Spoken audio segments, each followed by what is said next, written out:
So, the English language. If you're watching this video, then you've likely heard about it at least once before. In fact, I'm speaking it right now. However, I think it has many flaws with it, and I want to go through a few of them that make me not really understand this mess of a language. So, I'm going to start off with some simple words that are identical in one way, but are somehow completely different in another. You know, stuff like read and read, and lead and led, which are spelled the same, but yet they have different meanings and are pronounced differently.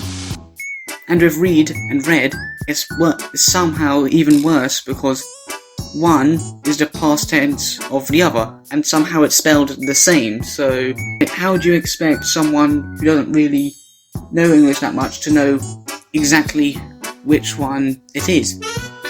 And then there's words that sound the same, but are somehow spelled differently, like read and led and led. What's that? I said the same words twice?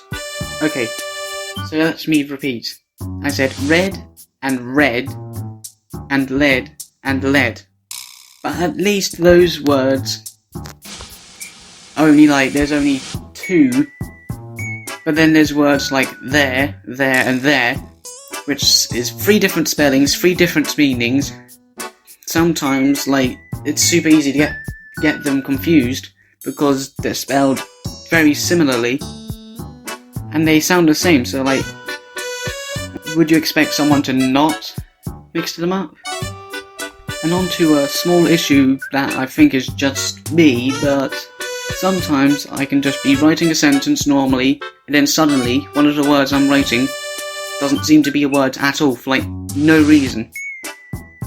For example, this happened once for the word one, which is a 3-letter word, and somehow I was like, is this really a word? And it doesn't help how it sounds like there's a W in there when there isn't. If you put a letter like B or C in front of it, that W sound disappears and then you get words like bone and cone. But if you put D in front of it, it sounds completely different from that and you get done. And more recently, this happened with the word special for no reason. I have no idea why it happened. Okay, so enough about how words sound. How about I go into some regional differences, because, surprise, the English language has many depending on which country's version you're looking at. Sure, you may know common stuff like how in the UK we have words like crisps and sweets, but in the US it's fries and candy. There's a few more where I think that the UK term doesn't make sense, which is a surprise considering I live here, so here's a couple of examples. First, a till for some reason, in the US it's called a cash. I'm going to be honest, just makes a lot of sense.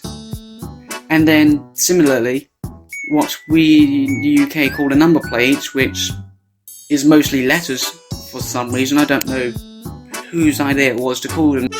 In the US it's called a license plate, which once again makes more sense. Anyway, that's it for this video about the English language. I couldn't really think of more. Once again, if you have any feedback about voice content, feel free to let me know. I'm still kind of new to this. Anyway, yeah, that's it for this video on how much of a joke the English language can be sometimes. Speaking of which, April 1st is happening soon, so look forward to a video then. So, goodbye, and I'll see you in the next video.